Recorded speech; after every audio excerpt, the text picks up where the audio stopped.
कंधमाल जिला बालीगुड़ा नुआसाही में बड़ धरणर अग्निकांड विलंबित रात्र एक मिक्सचर फैक्ट्री रे अग्निकांड घटी 10 लाख टंकार ऊर्ध्व मूल्यर सामग्री जलीपोड़ी पाउंस हो जाइए।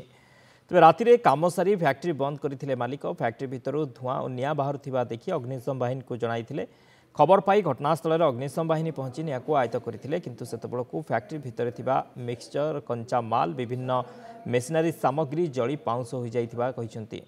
सेपटे सर्ट सर्किट जोगु अग्निकांड घटी प्राथमिक तदंतर जनापड़ी अग्निशम बाहिनी पक्षर सूचना मिली।